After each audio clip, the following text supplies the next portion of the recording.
Welcome to this special edition of the Sport of Bowling Show. On this episode, we feature USBC Executive Director Chad Murphy, InsideBowling.com founder Mike Flanagan, and several special guests from throughout the bowling industry. And now, it's time for the Sport of Bowling Show.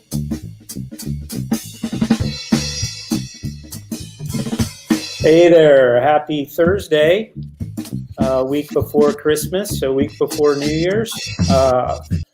Welcome to the Sport of Bowling Show. This is a show that we actually have been thinking about for a little while. We scheduled it a little while back. We invited Mr. Flanagan to come back. I'm not sure a lot of folks will remember, but Mike and I did an interview at the beginning of the year that kind of kicked off all of our PR related to this incredible 2020. And so we invited Mike back to do another show. In between that, we've had, kind of a busy week news-wise. And so we'll get into all of that. We've also got some holiday greetings and messages from around the industry. We're going to talk specifically about the 2020, the year of the podcast, which will be interesting, celebrating some folks, some shows, and maybe pointing at some pretty cool things there. But before we get into the news, I'm just going to invite Mike. Get in here, Mike. Let's just get rolling. How are you, pal? Hey, how's it going, Chad? Thanks for having me again. I haven't seen you in a couple weeks. I know we talked for just a few minutes yesterday. You were busy, but what's going on? How you doing?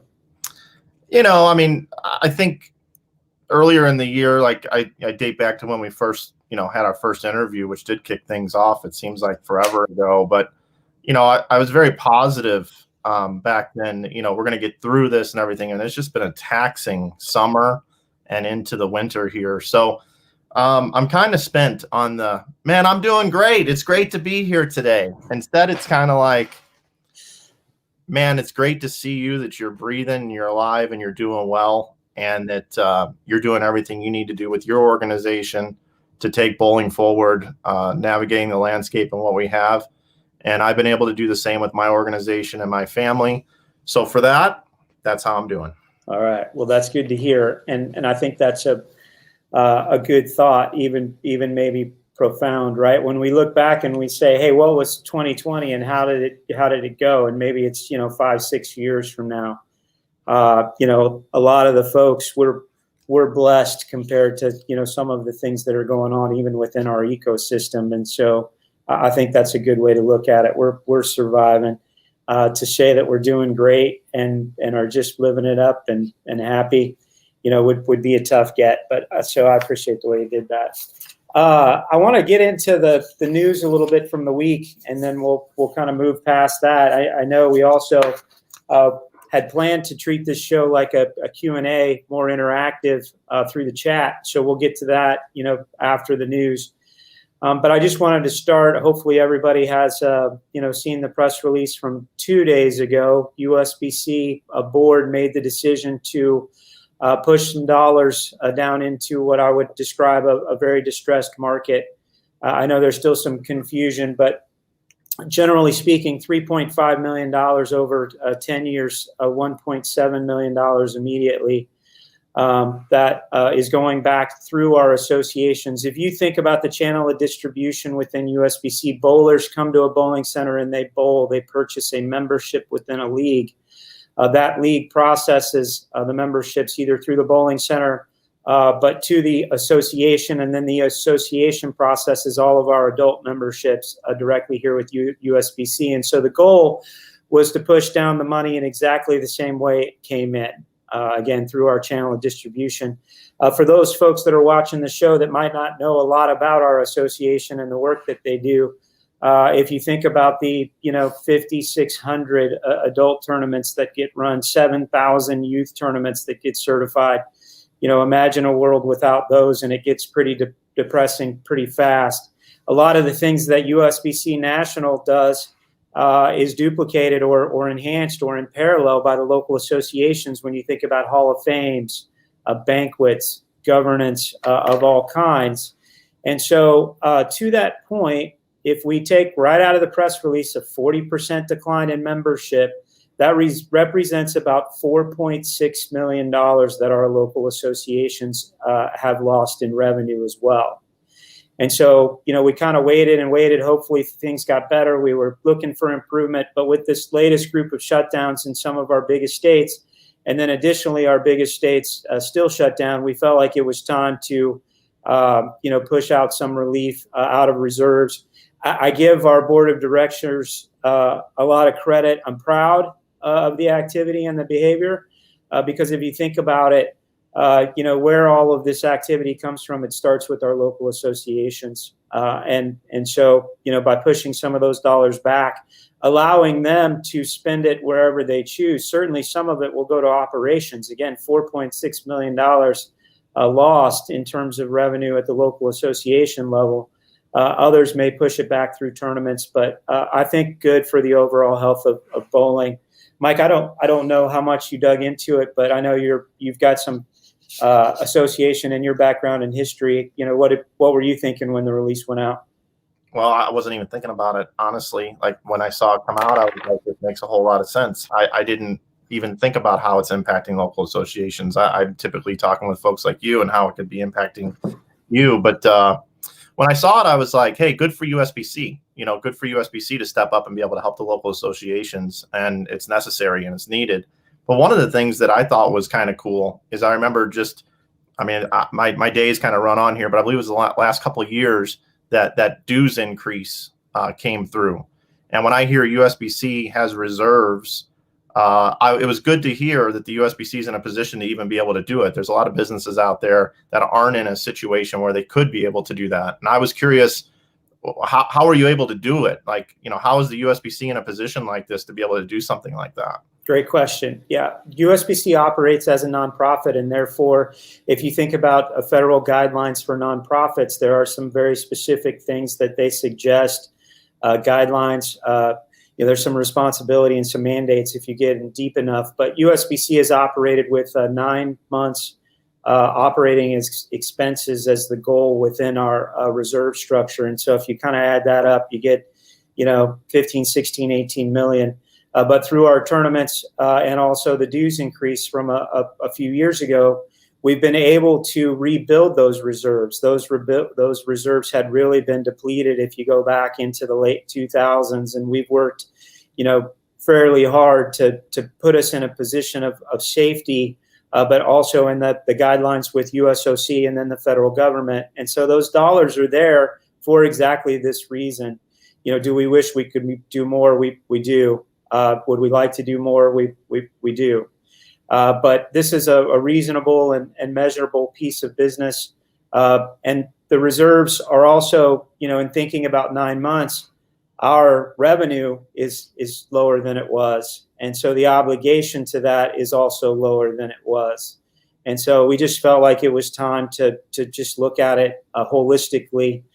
There is a group that's left out here, and we hope our local associations will work with them with some of this money, and that's the local bowling proprietor. If you do the same math, and I'm not going to throw a number out to scare everybody, but everybody can use their own math. The real, pain and loss of revenue here is with the bowling centers, the proprietors and the folks working within them, especially in those larger states. But we can see how many members we have. We can see how many members we had last year and the year before.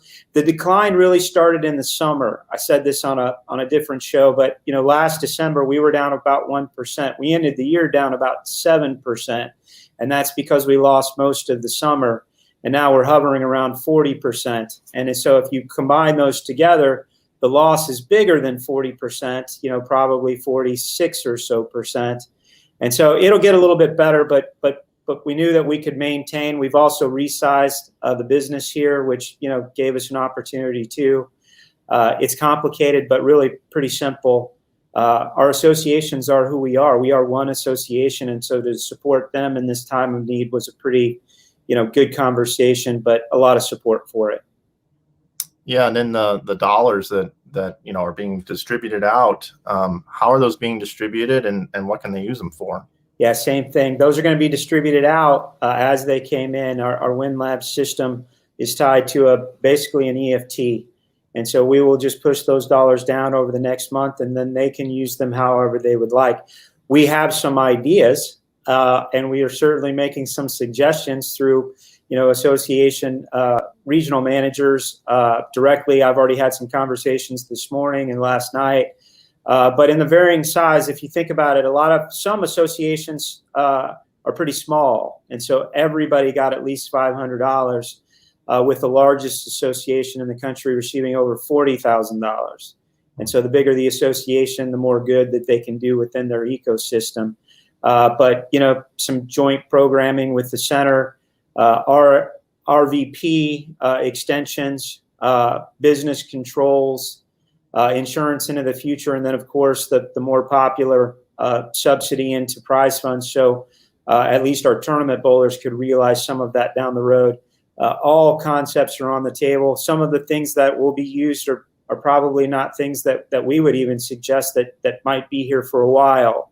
But these associations do a lot. And who better to make those decisions about how to spend the money than the folks that are on the ground and doing the work already. So really, it's in support of our volunteers to the members and within the ecosystem. Cool. We've got some questions coming in. I just want to remind everybody, I'm going to be able to ask Chad some questions throughout today's show. So I know that Ray Augustin says I need to wake up. I guess it looks like I'm tired here today, but when you don't go out and really do much, you just look tired all the time, I guess. Thanks for the comment there, Ray. I appreciate it. Well, that's awesome that, that you guys were able to do that. And I'm looking forward to seeing some of the creative ways and some of the success stories out there within the local associations. Hopefully they can get those dollars to go to work for them and to also use part of it to inspire new people to take up the sport of bowling. So yeah, I want to hit on the second piece of the program before we get away from this. And Mike, I appreciate that too, because we'll also be surveying and celebrating some of the ways that the associations use the money at our convention, which, we recently announced will be a virtual convention. But don't be surprised if you see some local association faces woven into that convention talking about how they used the money and how productive it was. So even though there's no direct accountability, we will be following along and having some conversations with folks and celebrating the ones that used it. The second part of the program is more of a longer-term investment into our state associations. The smaller state associations will be receiving $1,500 a year. The largest will receive $10,000. And those will be subsidies straight into their youth, open, or women's championship events starting this spring.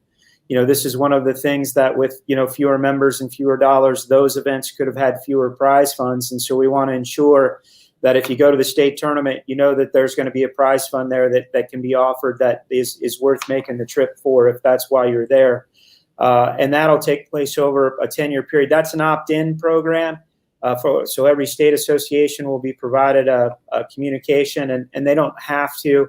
As a piece of accountability, we've asked that they lay a brand of ours, starting with Bowl TV as the sponsorship of the event, but that also will evolve over time. The basic intent was just to get some dollars in those prize funds. Cool.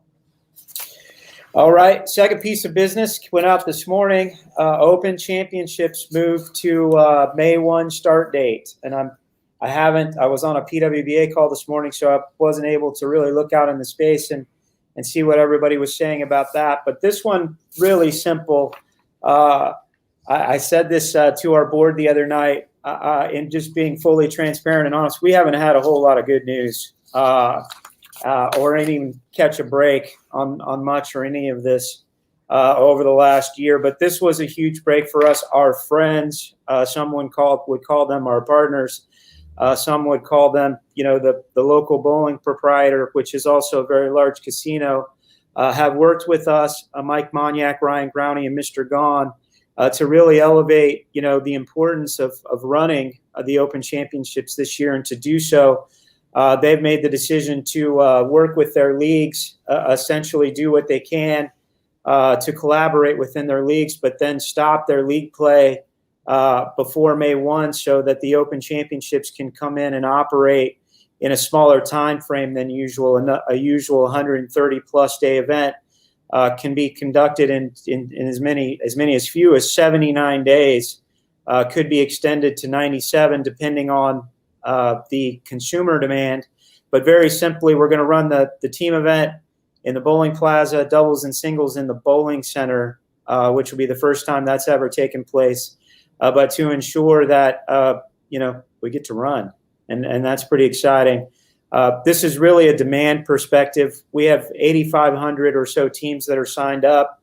With the health and safety protocols in Nevada, we believe that we would have to run one team per pair. And so to do that on the 134-day schedule, we would have only been able to support 6,500 teams. And not even knowing whether consumer demand would dictate that. But by being able to move the tournament back into May, if you see some of the things that are going on around the country, we do think things will be improved, but the protocols will probably still be in place. So we get to put one team on a pair. We use both facilities thanks to our friends at South Point. And we ensure a safe and healthy environment for as many folks that would like to come. Capacity all the way to 11,000. We doubt that we'll need that in this COVID world. But at the same time, the last time we were there, we had 10,400 teams. So we won't be turning anybody away. There are certainly some complications. We would ask everybody to be patient and help us. Everybody that was signed up for March and April will have to move to May, June, or July. A whole bunch of folks in May, June, and July will have to move their times, new squad times, process for that in the FAQs that were released a couple hours ago. But hey, some good news, a break that was really created by our friends at South Point. Yeah, I think it's great that you're just able to, get the event in next year. And, here's hoping. I mean, it's still just a plan. It's still not, necessarily going to happen that way because we can't predict these things. But it was a pretty predictable move from a guy like me that analyzes everything. And a lot of people were kind of waiting on that. And you also were urging people not to book travel. So good on you guys for doing that, and good on South Point for being willing to do that and work with so many people that patron their center when the USBC is not there every few years, it seems like. So what a great coming together of the bowling community in Las Vegas to make this happen. And from what I've seen online this morning, looking around, it's been met with a lot of praise and that this was the right move. So not a whole lot of, hey, USBC, you're crazy. What were you thinking? Nothing like that, which I don't know. I feel like the tone has kind of changed in the landscape this year. One of the good things is instead of constantly ripping on everything that's going on, it's there's a lot more positivity when there's a ray of light, at least where you see the light at the end of the tunnel. So hopefully May will be able to be a go, but more importantly, hopefully the championships will be able to take place and we'll crown some champions in 2021, right? Yeah, and I think you're right. I think because it was predictable, I think folks will support it because they knew that later in the year was going to provide a better opportunity. And so I think it is predictable, but the real upside here is the using of the bowling center to get everybody in. If you really think about when folks, we pretty much run full bore April 15th through June 30th. And so to be able to operate these championships May 1 in a space where folks really want to bowl, it's important. We're going to get to some other topics. I'm sure we'll come back to these as well. But we also have some folks that wanted to wish everybody a happy holiday. So we'll take a quick break and hear from some of those folks.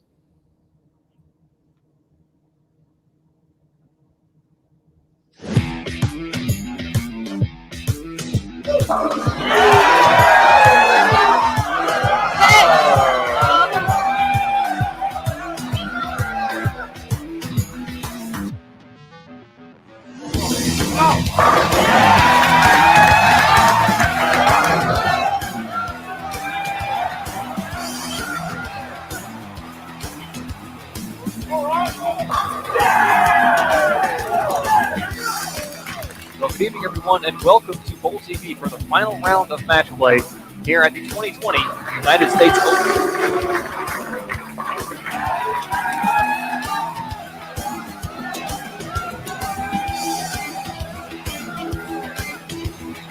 Hi, guys. Hi.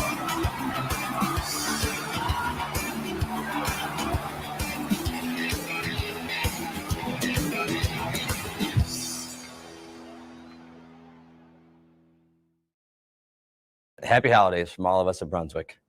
We hope you enjoy some time with your family and reflect on some great things from 2020. It's certainly been a challenging year. I know I, for one, have reflected on the relationships and people that I've enjoyed from this wonderful sport of bowling. Stay safe, stay healthy, and look forward to getting back on the lanes in 2021. Greetings to all of the people in the bowling community. This is Chris Chartron from Kegel. It's day 2 of Spirit Week at Kegel. You can see I'm in the holiday spirit. I got my Christmas lights. On behalf of all of your friends at Kegel, we want to wish all of you a healthy and happy New Year, happy holidays, and we're really looking forward to a much better 2021. So from all of us here at Kegel, happy holidays. Hi, bowling family and all USBC bowling members. I'm Bill. And I'm Barbara. We're the owners of Storm Bowling Products. I know it's been a difficult year for everyone and for some more than others. We at Storm Products try to support bowling and the bowling community all year long. And my wish for the coming year for all of you is joy, peace, and love. Happy holidays. Happy holidays. Merry Christmas, Happy Hanukkah, everything. And here's to a great 2021. Wade Motive would like to wish everybody Merry Christmas. The Tackett's here, wanting to wish all of you a very Merry Christmas. Merry Christmas. A Merry Christmas and Happy Holidays. I just wanted to wish you, your family, and all your loved ones a Merry Christmas. Merry Christmas. Merry Christmas to all. I want to wish you and your families a very Merry Christmas and a Happy Holidays. Happy holidays from Motive.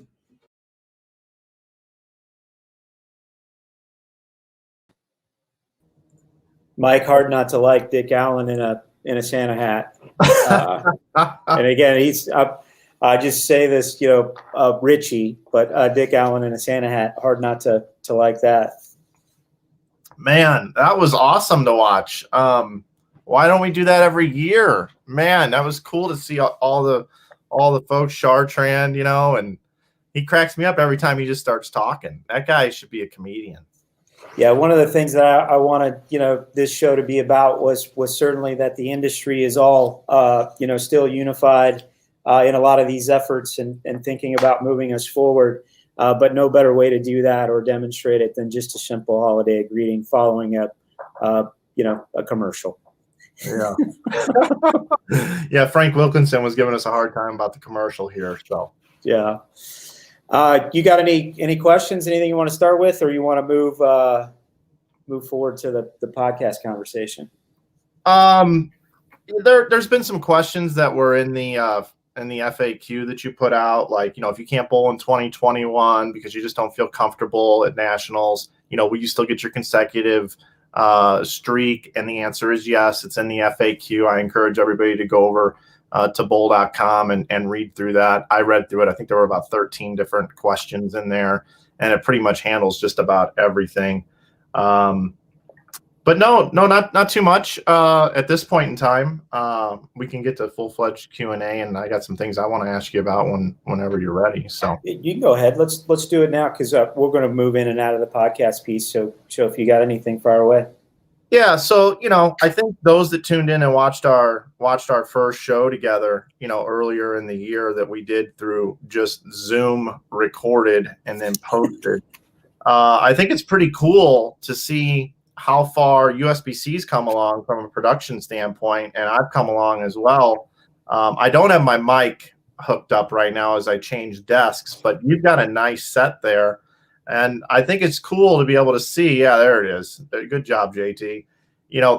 That's pretty slick. And talk a little bit about what you're doing in that space and what the plans are there moving forward. Yeah, I think the simple answer is, a lot of these plans were already moving for us pre-COVID.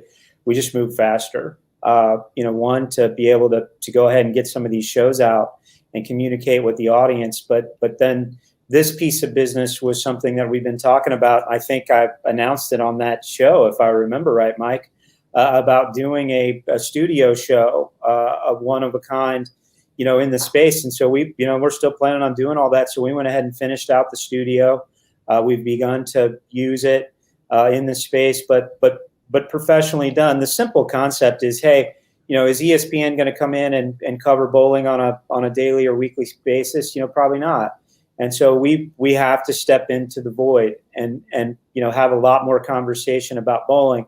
I always think it's interesting because people, they want to know, a certain group wants to know everything that's going on about the decisions within bowling. But the general bowling public, they just want to know about bowling. They just want to talk about bowling. They just want to watch bowling. And so this is a piece that supports that. And so if you think about the Tournament of Champions, the US Open, the Masters, what goes on the next week after those things take place and the conversations to celebrate? Let's get the, US Open Women's Championship in the room, having a conversation with somebody. Hey, what was it like when you tripped that 4-pin? What happened on that shot? That's what everybody wants to see and know. So raising our game with being able to be in this space was important, is important, and even more so now. The world's been so connected, disconnected. If you see all of the ratings for all of the sports, they're all down, but it's because so much of it was going on at the same time. But these are complementary offerings within the sport to better inform and educate a very active advocacy group and consumer within bowling. Yeah. When you look back at this entire year again, what are some of the highlights for you? Like, what are a couple of things that you thought, hey, you know what, here's a real positive that came out of this year? I know that's really hard to try to come up with. One for me is it grounded me a bit.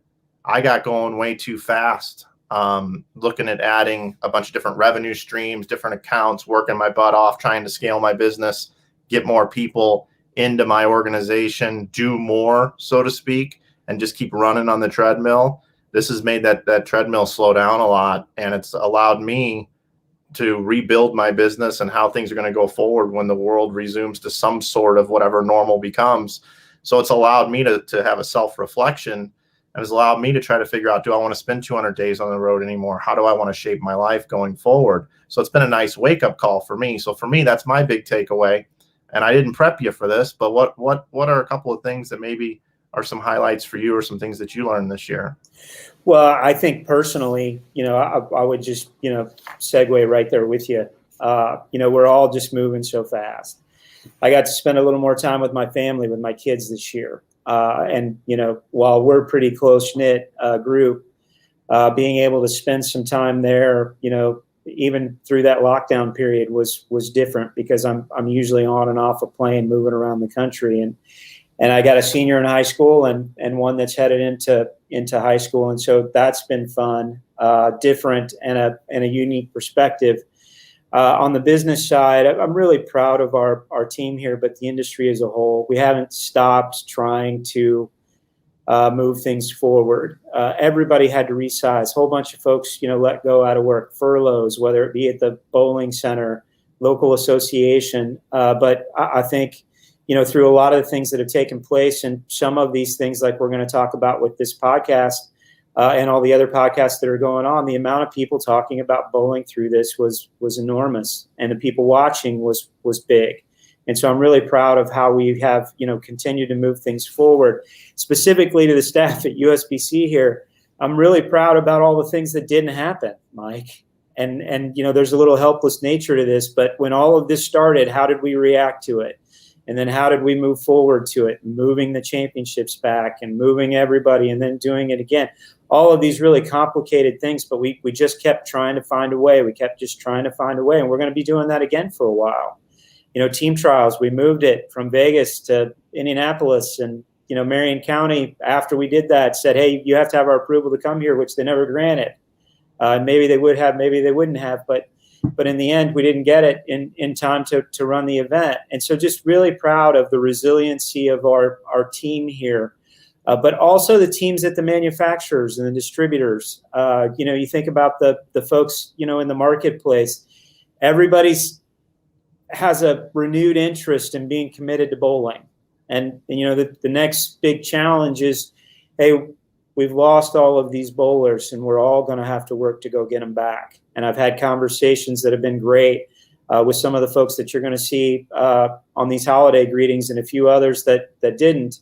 about what do we do next. But I think that's the learning and the process. But I'm most proud of the way that we've banded together and we didn't tear ourselves apart. Yeah, it reminds me of like when I was a youth bowler.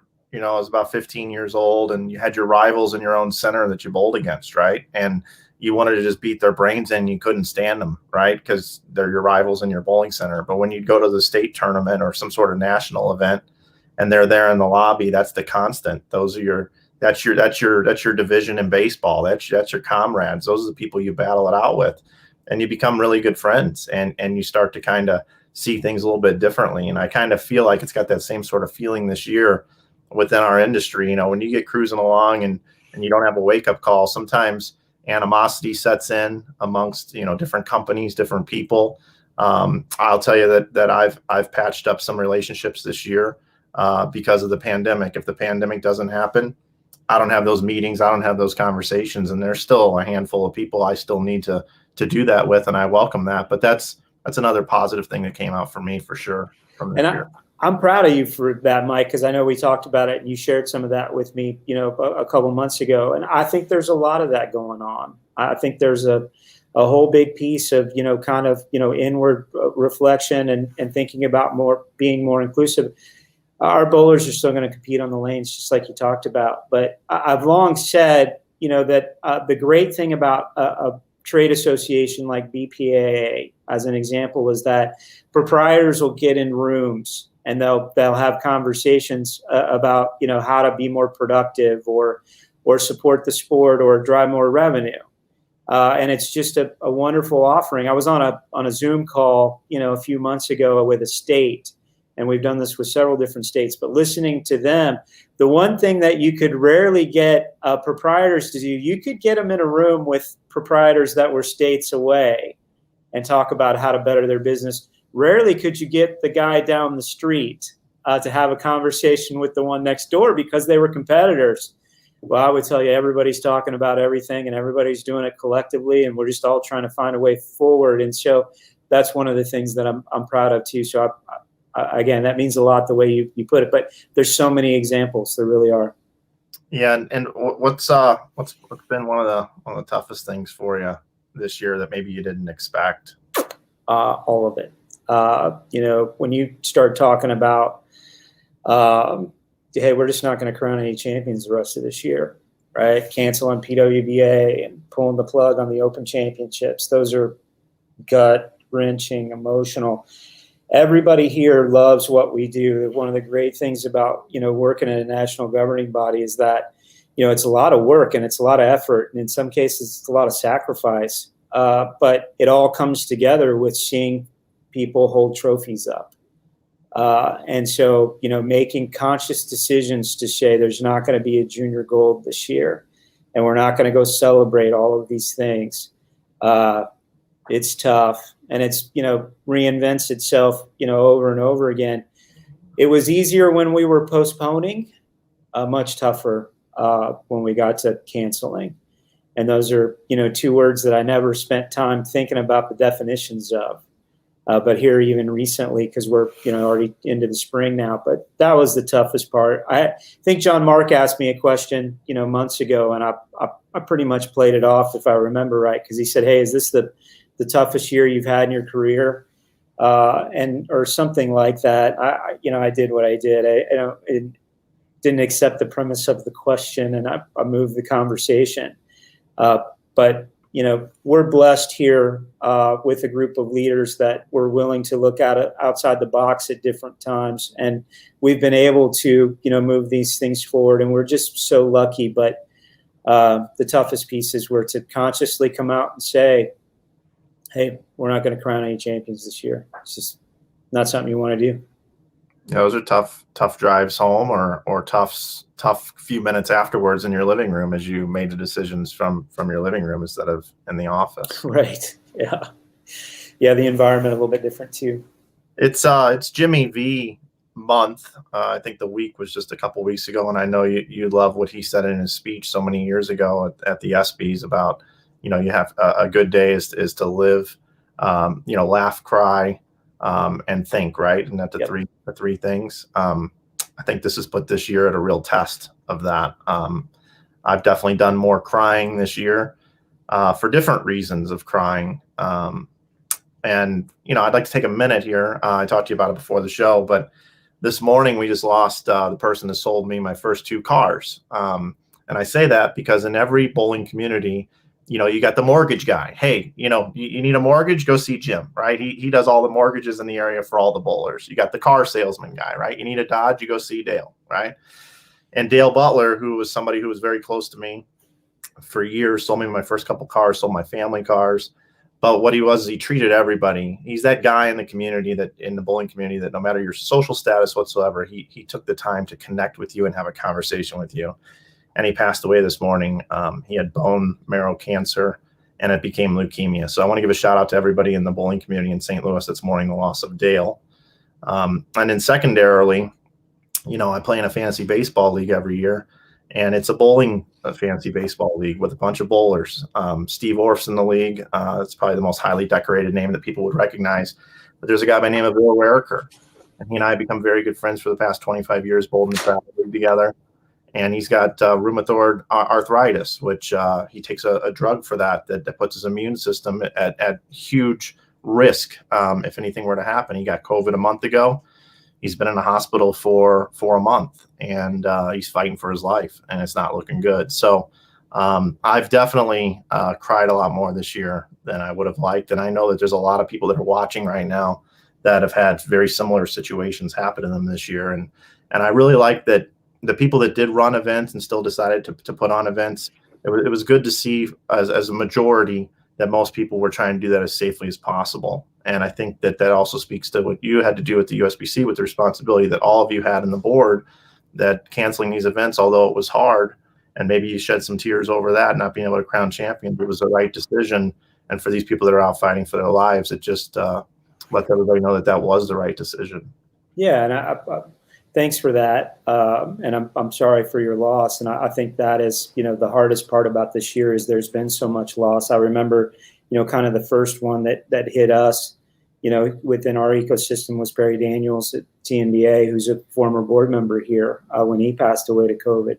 And, there's just a lot to it. And so it's easy to spend time being sad this year, right? And the thinking was mandatory. Probably more than any other, but the things that we're thinking about a little different, probably. But I do, thank you for bringing that up, because if you don't make yourself laugh as part of that too, it can get pretty heavy mentally.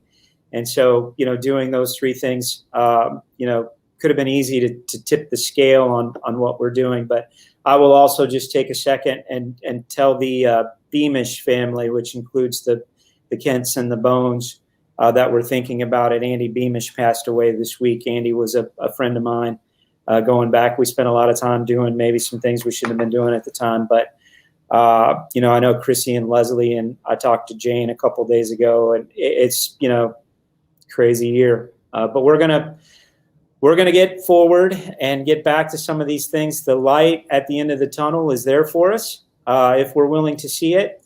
The challenge is we got to get a lot closer to it to be able to realize it. But it's nice to be able to see it with these vaccines moving around the country. And I think it's going to happen faster than even we're projecting. And that's why we feel pretty confident about May 1 start for the Open. Yeah, I would agree wholeheartedly. And just to wrap up the sappy segment there, right?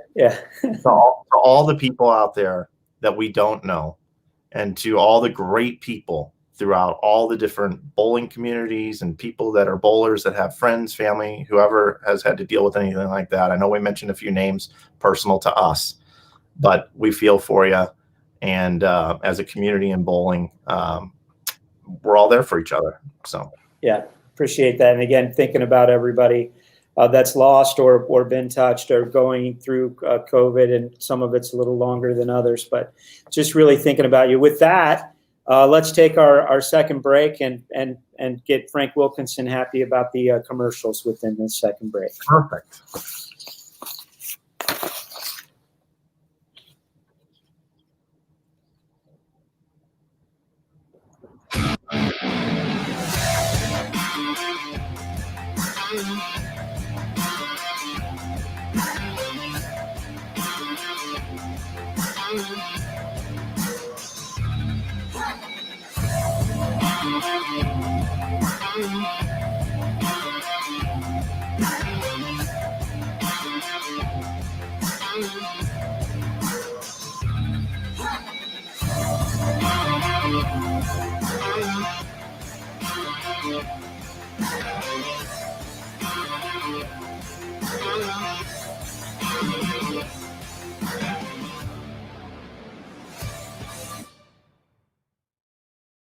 Hello, I'm Pat Sinello, the chairman of the board of Pwba KMF.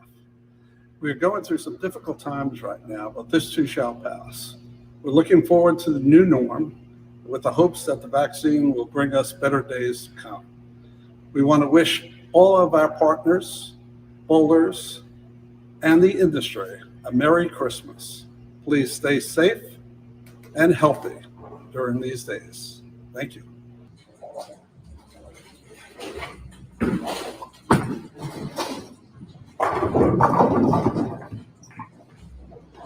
Hi, everybody. Tom Clark, Commissioner of the PBA Tour. I want to wish everybody in bowling Merry Christmas, Happy Holidays, and especially a Happy New Year, because 2021, there's going to be a lot of strikes. That was First Take, by the way. Hello, this is Tennille Milligan with the PWBA.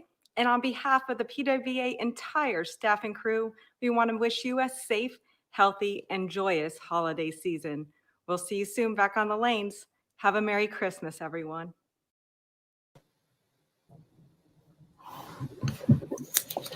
Pretty cool stuff, Tom, there throwing that strike. Tom, so I guess you text him or something, and I'm sure he was like, Rory, we got to go to the bowl. I got this idea. Yeah. And he looked really out of breath. So we got to get the commissioner on some sort of new workout program, the same one I'm going to get on in 2021.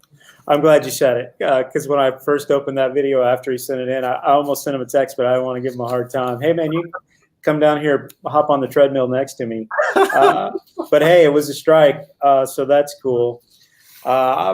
Moving into this next segment, I want to get into, celebrating some of these, great podcasts this year. Anybody watching, and there's a message from each just to kind of set up what we're doing here to try to promote these, because I just think this 2020, if there was, the biggest, it's the year of the podcast or the year of the show or the year of the talking about bowling. We lost so much bowling. Talking about it was just something we had to do as an industry. And Mike, I'll start with your Inside Bowling Show, you and Matthew. And this could go down. There's a lot of podcasts out there, and this is really, Chad's list, if you will. So if somebody's offended that I'm not watching or I don't know about you, send me a note and I'll check you out for sure. But I really enjoyed your business here. We'll play the video from Matt, but while we're doing it, I remember, Pete Weber's interview was a highlight for me. Also, Kimberly Pressler, who I didn't know well, was a highlight for me. But what were the highlights for you over that 40 episodes, I think it was?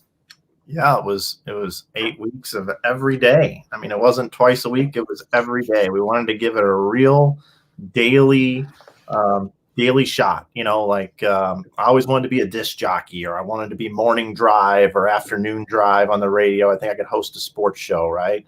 And Matt Farber pushed me to want to do something in the space during the pandemic. So I called his bluff and said, let's do it. You're going to commit to this. Let's commit to it. And we showed up every day. We never did a show together, but we did it for 8 weeks. And it's sad that we stopped at 40. Like, we would have liked to have kept going. But at some point in time, you have to have a financial model to make your time, make sense, and I wish we would have had more viewers. Now, I'm proud of our viewership, but in the grand scheme of things, how many people are watching this podcast today, right? There's just, like you said earlier, people are more interested in watching the orbs go down the lane and crash over pins than they are listening to us talk about bowling. But for the real needle movers, the people that upper 10% of the bowling community that really cares about this and can make a difference, even though the viewership's not there, these podcasts have gone a long way with inspiring people to do good and to want to do more in bowling. So for that, I'm very proud of what we've done. And I plan on releasing some episodes again in 2021. I don't have like some breaking news here today for you, but you can find those audio forms of that podcast on Spotify, Apple Music, all these different places that you find podcasts. It pipes it out everywhere. And I'm still seeing people download these things every week that are just finding the show. Matt just told me last week that somebody just discovered the show. They're like, where's the one after Tim Mack? Where's episode 41? And there isn't one. So I will be releasing some, and that's a promise. I don't know what I'm going to do or how I'm going to do it yet. I will tell you this, though. I did record 5 of them, and you know that I recorded 5 about 2.5 years ago, and I will put those out. What I'm looking for is an animator. Okay. I believe there are tools now in the space where you can take audio and you can create 2 images in caricature form, and their mouse will move to the audio going up and down. So I've got this great interview. It's an hour long with Parker Bone III. I mean, it's all the way through his career, Lumber Liquidators, commercial in his house. I mean, I've got it all on audio, and it's perfect quality. I want to find a Parker Bone animation and a Mike Flanagan animation where I can release it on YouTube. I know it's out there. I just got to figure out how to do it. But I was proud to do the show, and they're still out there. You can find them on YouTube, Facebook, or the audio formats, like I said. But we were proud of doing it. We'd like to do it some more. I just wish that the economical model made sense to be able to do it. That's the hardest part. Well, from just one, regular listener, I very much enjoyed it. JT, would you invite Mr. Matthew Farber into the Bowl TV set? Hello, everyone. It's Matthew Farber from the Inside Bowling Show, and I hope you're all doing well and staying safe. 2020 has been an unbelievably strange year and a hard year for most. And thankfully, one of the bright spots of the year was being able to partner up with my buddy Mike Flanagan and produce the Inside Bowling Show. It was an amazing 8-week stretch where we did 40 episodes of interviewing some of the brightest stars from the PBA and PWBA tour, and also talking with some of the legends from just the bowling industry as a whole. It really was an unbelievable experience for myself, and I think for Mike as well. And I want to thank everybody for all of their support and watching all of the episodes that we put on for you guys. So if you haven't gotten a chance to check out those episodes, go ahead and you can check them out on Inside Bowling's Facebook page, Inside Bowling's YouTube channel, as well as all of the most popular podcast platforms out there. Google Podcast, Apple Podcast, Spotify. You can surely find all of our episodes on there. Make sure you guys subscribe, because you never know when we might just put out a new episode with a new star. So thank you again for everybody's support. We really, really appreciate it. And we hope that 2021 is an incredible year for you. Matt did a great job with that show. He's obviously a future bright star for bowling. Really been a star for quite a while, but looking forward to what he might do in the future. But again, thanks for doing that to both of you. Next up is probably the show that I think is probably the biggest. And it's easy to say, well, who's the best, right? And so I'm not going to get into that. Your interview with Pete Weber and some of those things.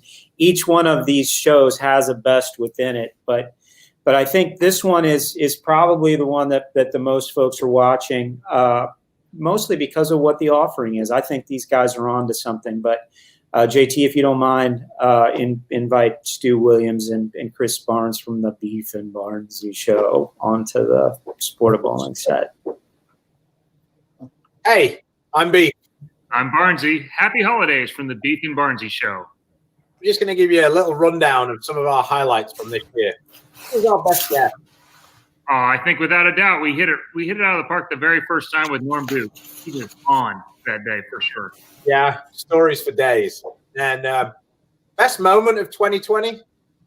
And I think it has to be Belmo making the 3-6-9-10 with a plastic ball to win not only the U.S. Open, but the Super Slam. Yeah, that was pretty unbelievable. I think that the most difficult to pull off moment of the year was definitely the Weber Cup for me. It was super cool, and we're very grateful to Matchroom Sport for being able to put that together. Yeah, that's like it was some big time money to quarantine and a pure bubble, and it's the safest and probably the cleanest event of the year. And then the last one, what do you think? I think, well, this was kind of yours to begin with, I think. But what was the best idea for the Beef and Barnsey show this year? It happening. So, like we said, happy holidays, guys. We'll see you soon. And Mike, it's tough to talk about this one and really relate to what it is. And those guys did a nice job. But you see some of what they're doing in that ad or holiday greeting, which is why the show's so good. I could take a little shot because they're friends that their first show was the best one with Norm, but it was a good show. But at the same time, if you want technical knowledge about bowling balls, you might see a matchmaker on that show. Pros coming in and having discussions. It's a very vibrant show in the fact that they're willing to take opposite positions. Interesting because Chris has got 19 titles and Stu's a great bowler. They attack the lane differently, but they do see balls kind of similar, which I think is interesting. But how would you describe? And I know you watch it too. Well, I actually call them pioneers. If it wasn't for them, I don't know if we would have done a show. I was having a hard time trying to get all these advanced technical programs to work and produce a show. And they found something that was very easy to use. And I believe it's the same platform we're using here today with Bowl TV. So I would just basically say that those guys were pioneers and that they took a lot of risks this year. They did drafts. They were the first ones to introduce drafts, which was a huge undertaking of trying to bring in all these different feeds. And bowlers didn't necessarily have the best internet in the world. Doing 40 shows, we learned that. And they were able to navigate that, and they were able to bring on so many different people that I thought that they just did a good job of pushing the envelope. And I thought they also had a lot of support from their wives. Their wives were really helpful with them, with the chalkboard in the background on Stu's show. Linda and Tina even hosted a show on Mother's Day with Kimberly Pressler. So I thought it was neat to see not only those two guys as bowlers do it, but their wives who are also bowlers get involved.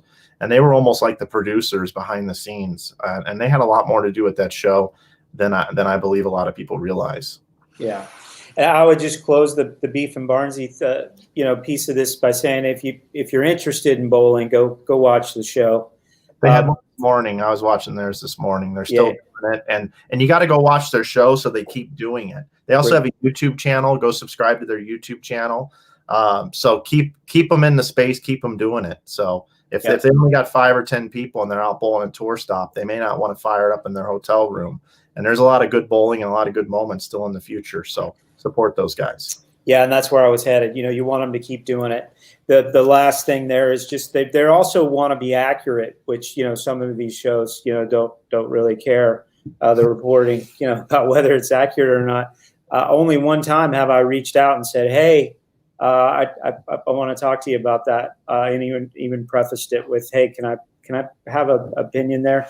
But they do care about the accuracy of what they're saying. So I wish them luck, and I hope they'll keep doing it. Next up is our friend from Rabs up in New York, Mr. Frank Wilkinson. They get the trophy for most shows. Him and Naz did 134 shows. They also get the longest video that they submitted in. We're not going to play the whole thing, but little over 8 minutes. When asked for, but so a little shorter version from Frankie and Rabs up in New York.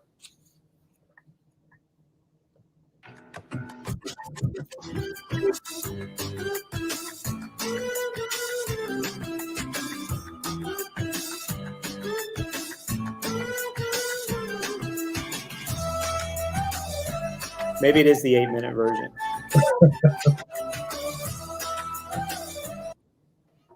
Hi, everybody. Hi. From the production studio of Live from Rabs with our crew, which is me and Frank, basically.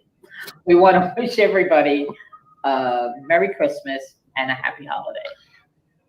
From the greatest city in the world, New York City, from our family to yours, right here at Rabs Country Lanes, best wishes for a happy, healthy, and safe holiday and New Year. 2021 is right around the corner. Thanks for being there every step of the way with us, and we're looking forward to a fantastic new year. What I love about Rab's show is that just like right there, that guy walking behind with the bag and the ball, But what I would describe, and again, all of these shows, the reason why we're doing this is all these shows are out there, so you can go back and watch them in your spare time if you're viewing this show. But what I love about Frankie and Naz's show is it's local.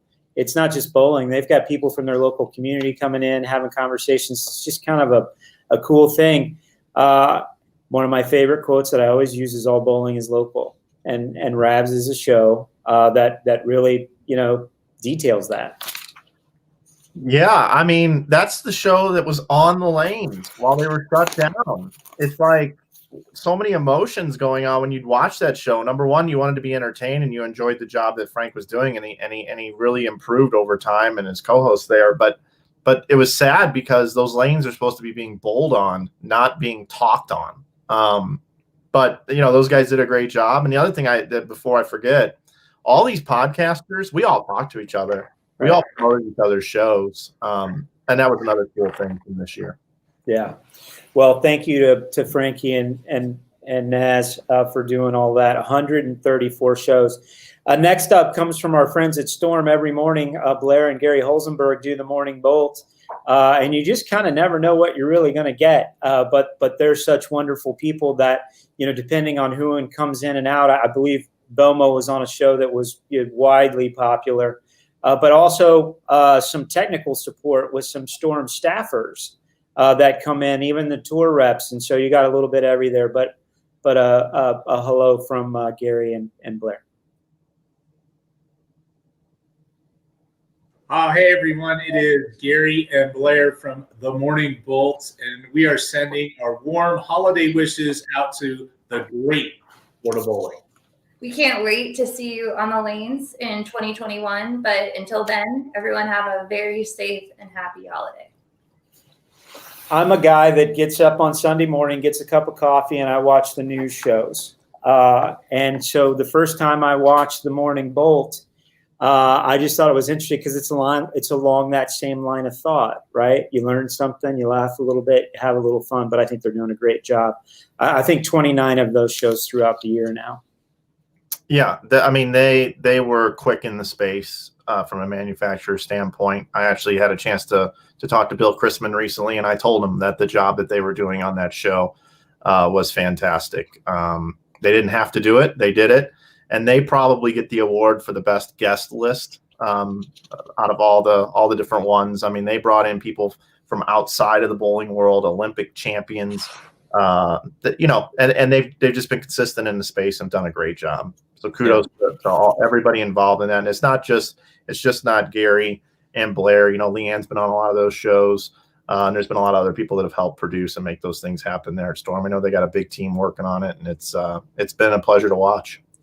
Somebody's going to ask, hey, why are they doing this? What is the point of all of these podcasts? And I would just tell you, 2020, there were more folks and more promotion of bowling through this space than any other year in history. And so just celebrating that, trying to send some folks to watch some of these prior episodes, but hoping all of these folks, keep doing it post-COVID. Because I think it just could get bigger and better. This next one's probably my favorite show because my buddy Del Ballard and Ballard's Bowling Solution, Carolyn, obviously close personal friends of her family, but I love her show too. Somebody like Terry Taylor going on the show who, we've known for a long time, but even the way that she goes about it and gets you to know the guests a little more as opposed to just the bowling. So from Ballard's Bowling Academy, Del and Carolyn. Hello, everybody. I'm Del, Maryland, and we are here to talk about our Kicking Back podcast. Join us on Tuesday nights at 7 p.m. Central, where we have Kicking Back with Ballard's Bowling Academy. One of the things we really try to do is make sure that when you leave our podcast, you know more about the bowlers we have on, the coaches, and the industry experts. It's all about learning what people are doing, not only on the lanes, but off the lanes. So again, 7 p.m. Central Time on Tuesday nights with Ballard's Bowling Academy. I want to wish everybody a very, very happy holidays. Yeah, so there you got two Hall of Famers that could be doing something else. And what are they doing? They're talking about, bowling. Del's been through so much. Carolyn, just as much. You can see it. I hope everyone noticed that Dell's doing a lot better. I know there's a lot of folks that didn't seem like I go anywhere with somebody asking me how Dell's doing. And I always kind of offer, well, Carolyn's doing a nice job of taking care of them. So you can see a little bit of that. But they just do a really nice show. Next up is 1 second. Yeah, go ahead. I've been watching that show recently. I've kind of just got turned on to it recently. I watched a show that you did with them. And I think one of my favorite things about it is, number one, Carolyn, people forget she's a professional. She's done a lot of broadcasting in her past. So to see her doing that, you can tell she's got training and she knows what she's talking about. It is a great show. I highly recommend it. But I think my favorite thing right now with that show is the fact that Dell's like producing it behind the scenes, and he'll come on once in a while and give a thumbs up or go like this or whatever. And to those that don't know, Dell had the surgeries with his mouth and everything, and he is coming out of that. And it was good to see him be able to be on camera and speak a little bit. We all love Dell, and that's just my thoughts on their show. I love watching it. I call that the hidden gem that a lot of people don't know about. I think it is too. And again, another one that I just hope she and Dell keep doing. Let's learn something every day. Is from Carolyn's a big Stephanie Rule fan, but that came from Stephanie. But Carolyn living and breathing it on that show. She's trying to educate, which I just think is wonderful. The Outer Range Boys. This one is a little different show. It's been purely a podcast. It's available on Bolt TV. But Tony Franklin, Mr. Hartnell, and Matt McFadden have been entertaining us for about the last year. I think 25 episodes every week there for a little while. They really focus on PWBA and do a good job with it. Something about a fastball. So we'll see a hello from the boys. Hey everybody, it's Tony from the Outer Range Podcast, powered by Bold TV. We had a ton of fun on the show this year. We had lots of great guests. Brett Wolf, Shannon Bellin, Pat McNeil, Dick Allen, John Burkett, the great George Branham III, probably my favorite guest of the year. And that was just to name a few. One thing, however, we didn't get to was we did not find out if D Hart can throw a baseball 80 miles an hour. Thanks a lot, Corona. Whoa, guys. Pump the brakes. You all know that I can throw the ball 80 miles an hour. Dude, nah. You cannot throw it 80 miles an hour. Dude, John Burkett thinks I can throw it 80 miles an hour. You know what? Speaking of Burkett, spoke with him last week. He says he's going to get us a radar gun, a field, and officially judge the event. So we're going to get true professionalism out there. So, Outer Range fans, go ahead and buckle up for the 2021 season. We've got some serious fun coming your way. Dad, can I be the catcher for this event? Tori, you can't catch an 80-mile-per-hour fastball. But Derek can't throw it 80 miles an hour. She's right, I don't think you can. So, from all of us at the Outer Range Podcast, a great holiday season. And a very happy new year. We'll see you in 2021. Their show is unique only to their personalities, right? You think about the three guys that are involved in that show. Tony, he can't go more than 7, maybe 8 minutes without taking a dig at somebody like he did in that video, which didn't take that long. But it's all in good spirit if you know Tony or been around him. But D Hart's, kind of the level set, and then Matt's the, clowny, jokester, if you will. But, we've enjoyed listening to them and having them a part of our portfolio. Yeah, Outer Range is definitely the right name for their podcast. It's not for everybody, but for those that love it, it's great. Yeah, cool. These next two are in-house here. The Inside the OC with Matt Cannizzaro, who, for those that have spent any time at the OC, Matt's he's part of the foundation. He's been reporting on, telling stories about eating around the OC for quite a long time, but he is a master historian, and the folks that he's brought on this show have been tremendous. Several of my favorites include Bo Gurgen as one. Mike Nape was a pretty amazing show, but Matt does a nice job with it. JT, roll clip. Hi, everybody. Matt Cannizzaro here. I know 2020 wasn't quite the highlight reel we all were hoping for, but from the uncertainty and challenges came the chance to learn new things and work on cool projects like the Inside the OC podcast, which gave us the chance to to showcase some of the amazing personalities behind the names you've seen hanging on our championship banners or on the leaderboards each year at the OC. Among our most memorable guests, USBC Hall of Famer Bob Hart, who'll be celebrating 65 years of participation next time we see him, along with four-time champ Matt McNeil, arguably the most recognizable name at the tournament over the last decade. We also welcomed in future Hall of Famer Mike Rose Jr. and his teammate Adam Barta, one of our sport's greatest ambassadors. And one of my favorite guests for the year, Mike Nape Jr., a 2008 Team All Events champion, gave us a very colorful vocabulary lesson on his episode. But more than anything, it was a chance to hear the stories from the players who lived those moments, to hear what it was like standing on the approach, going for an eagle or a perfect game or an 800 series, and hearing about their favorite places, their favorite teammates, and what makes the Open Championships special to them. One of my favorite things for the entire year was the OC Bracket Challenge, which celebrated some of the greatest moments, people, and performances in Open Championships history, and all culminated with a terrific Inside the OC podcast episode. We brought in a special guest, and we got to unveil that the voters selected Bill Lillard Sr. As the most influential person or moment in Open Championships history. Very well deserved for a great man, and certainly an accurate representation of what the Open Championships is about. I can't wait to see what's coming up next in 2021. For now, for those of us at the Open Championships and Inside the OC podcast, stay safe, happy holidays, happy New Year, and we'll see you in Las Vegas. 43 episodes of former champions, folks who have just been, mainstays at the championship. But Matt does a good job of kind of probing in there, getting some good conversation going, but very historical. Check that out at Bowl TV. Yeah, Matt's fantastic. And actually, I did read one comment when you guys announced that I was going to be on this show here today, which is a tremendous privilege for me. But somebody said, well, where's Matt Cannizzaro? So I think people were wanting Matt on more than me today. So maybe in the future, maybe Matt will be on a show. Yeah, we did. I stepped into one of those with Brent Bowers, and that was kind of fun. But Matt does a wonderful job. Next up is our PWBA podcast.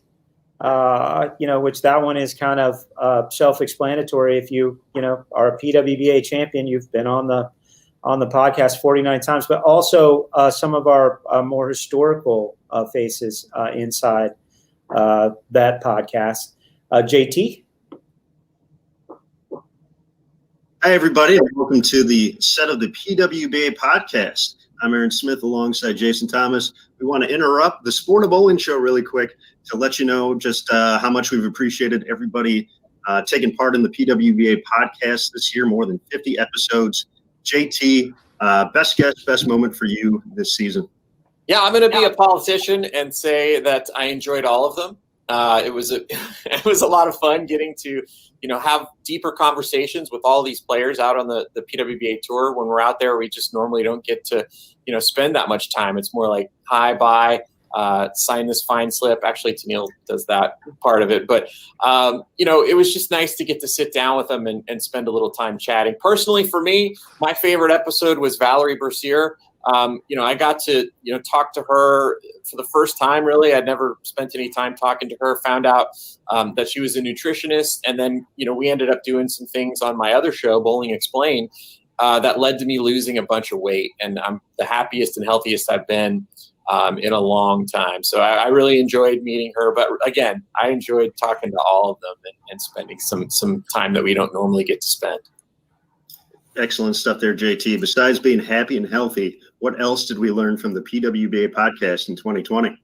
I mean, Fran Deacon had so many stories about the history of the PWBA. We did the 20 Greatest Seasons project, which taught us a lot of things, and hopefully everybody out in the audience got to learn a lot more about, the history of the PWBA as well. So I think when we reconvene in 2021, starting here in January, we're going to have a lot more fans that are going to have a lot more interest and knowledge about the PWBA, and hopefully it'll make it the best season ever. Definitely. We love getting to learn more about the players throughout the course of the podcast. And of course, we're looking forward to 2021 and the start of the season in just a couple of weeks. But for right now, happy holidays, everybody. Have a great new year, and we'll see you in 2021. Happy holidays. Again, pretty cool. Thanks to JT and Aaron and everybody that's been on the PWBA podcasts this year. One more to go here, but I want to hold it for the kind of the last piece. Mike, how would you summarize all of these podcasts? And I want to just put a thought in your brain because we didn't talk about it. But if we can get all of these things to stay, 10 years from now, what will the library look like? Ooh. Yeah, who will be the new people in the space that'll pop in? You know, are we going to have any new people in the space in 2021? Or is it going to become, they're going to put their eyes on other things and focus on other things?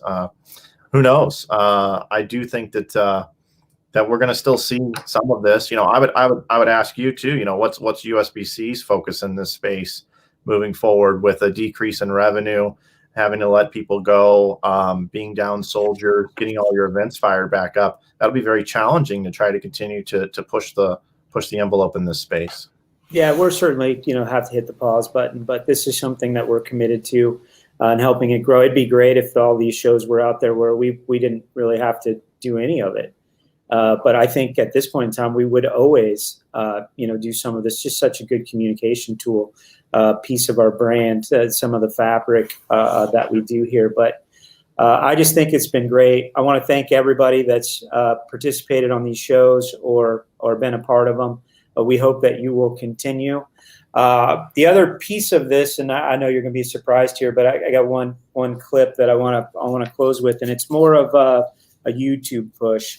Most of these shows also have a YouTube channel, so everybody can check them out, become members of their YouTube platforms.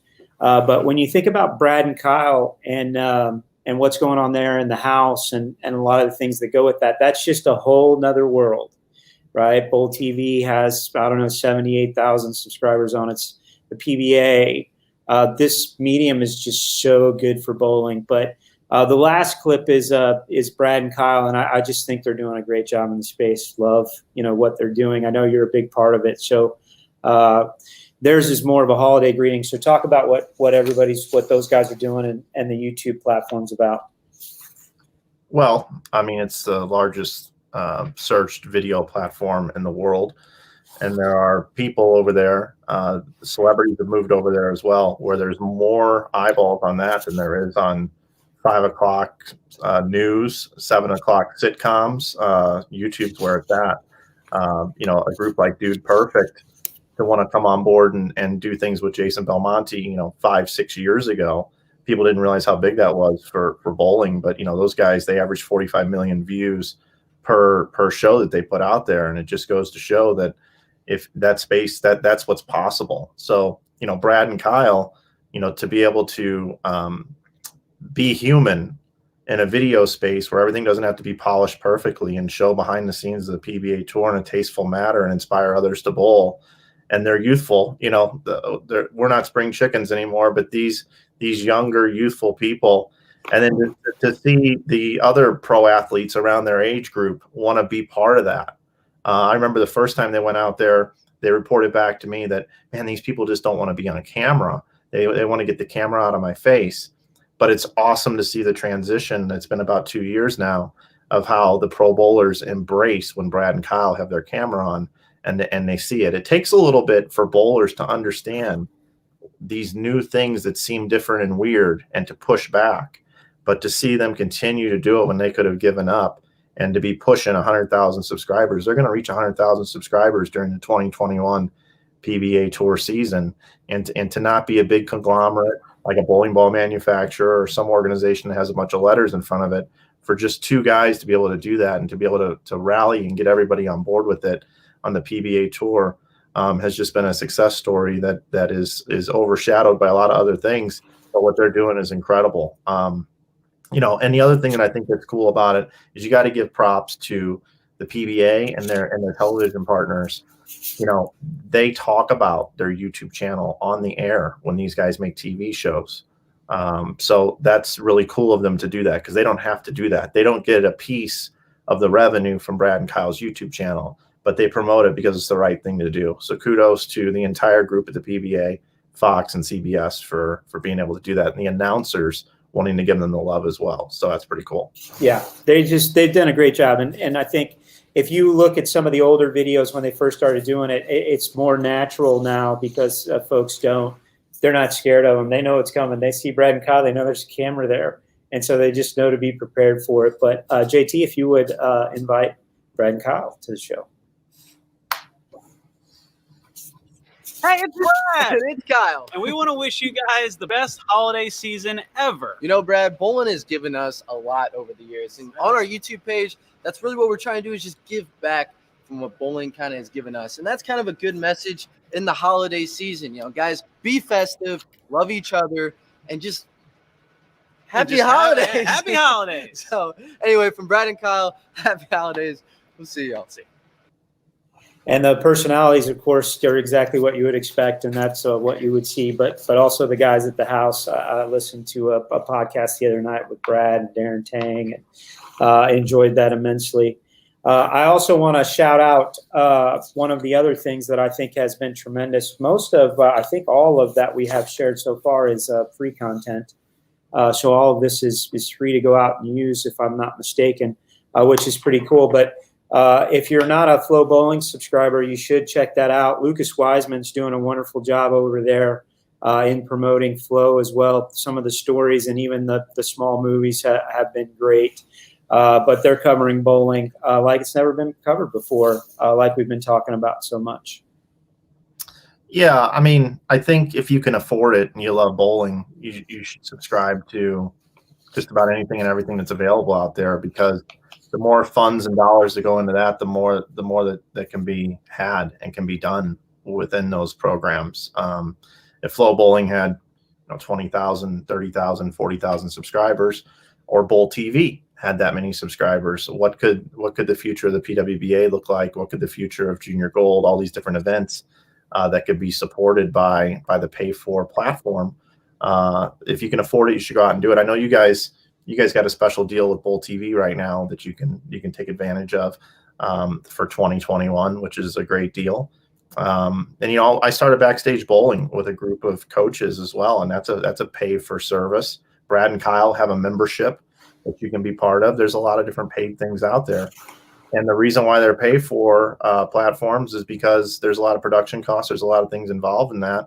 And there's a lot of plans down the future. Once you reach certain stair steps up the plateaus of where you need to be, more things are planned and more good things for bowling. So you can donate a lot of your time to do this kind of stuff. And there's a lot of free content out there. Our Backstage Bowling and Brad and Kyle provide free content. The USBC provides free content. But if you want to support those entities for the free stuff you get to watch and get some bonus coverage and some live coverage, you should subscribe to Flow. You should subscribe to Bowl TV. You should subscribe to what we're doing with Backstage Bowling, Brad and Kyle. The list goes on and on. J.R. Raymond, I think, just launched one. So there's all kinds of different availabilities out there for people to be able to take advantage of. Again, having the conversations behind the scenes, more of a celebration. Certainly some news in there, some things when information gets popped out, but really celebrating bowling.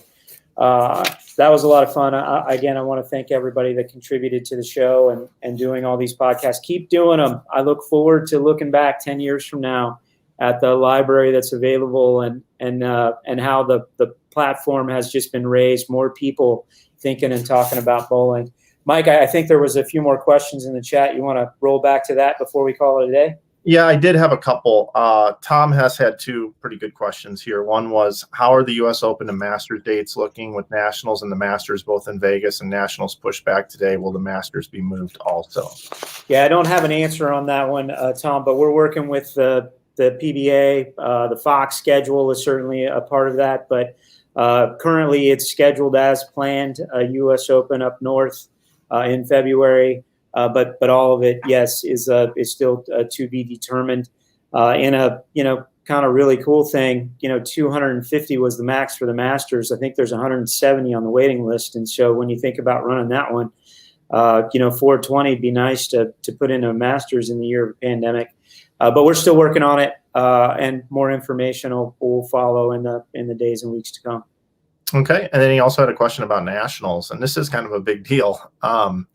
The brackets being paid by credit card, which I know is an interesting business piece for you guys because there's credit card fees and stuff like that, which is a revenue decrease, but I won't even get into that part of it just from a business perspective. But Tom wants to know, the pay by credit card, how will you receive your money? Will you receive it by credit card? You'll still go to the cage at the casino to receive your money back at this point in time. Our goal is long term, obviously, to move to 100% cashless, really within the entire Open Championships ecosystem. But currently, the plan is to go cashless on the way in, and then you would still receive your money back from the cage. But forward thinking, you are considering going completely cashless and working towards that as a goal. Yeah, I mean, I had a goal a few years ago. We've talked about it internally, and I like to ideate on these shows because people run with it, and then he said this, and but there's lots of examples in the world where you go somewhere, Disney is an example, and it's on a key card or it's on your wrist, and there's enough business or dollars being exchanged at the Open Championships for that to be implemented, and I think at some point in time in the future you'll see that. You're certainly going to be gambling in the casinos and those types of things separately, but within our ecosystem that would be the long-term goal.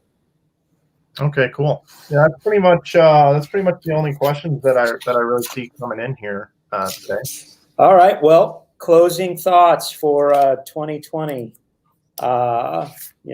Thank you for doing everything that you've done, Mike, and trying to tell the stories of bowling in this crazy environment. But any closing thoughts from Mike Flanagan and Inside Bowling? Yeah, well, thanks for including me in 2020 on your shows and stuff. I appreciate you being willing to put the USBC brand and me side by side with you in a split screen, and the time that you've invested in this show and trying to get the word out and trying to keep people interested in bowling, and you coming out from underneath the rock and making yourself available to people this year, although not everybody thought that was a great idea. I'm glad to see that the bowling community came around for you, and it's not just throw darts at you. They've actually been able to embrace you in the space again, and for you to have meaningful conversations with people in a dignified way. And I appreciate humanity to be able to step up to the plate to be able to do that. Because I know it was rough for you a couple of years ago. So congratulations on having a great year from a media perspective at USBC. And congratulations to you for being able to navigate everything that's happened this year. I'm sure it's been very difficult and very taxing, and you've probably lost some hair. I know I have this year. And you've made some very horrible, difficult decisions that were business-related decisions that affected people that I know that were very difficult for you. But I know you've done the best job you possibly can. You didn't do it alone. You reached out to a lot of different people within your organization and outside your organizations to make the best decisions that you could for bowling moving forward. And I commend you and your entire team and everybody else in the industry that's been willing to work together to do what they can this year to rally, because bowling's not going anywhere. We've lost some bowling centers. We've lost some people in the industry that I hope get to come back to it one day. And not go find jobs in other industries. But to the people that can afford to support bowling, please go out and do so in whatever way you can, whether it's through a digital platform or when bowling gets back up and going everywhere, you go and do that. I know the folks in California are still really struggling.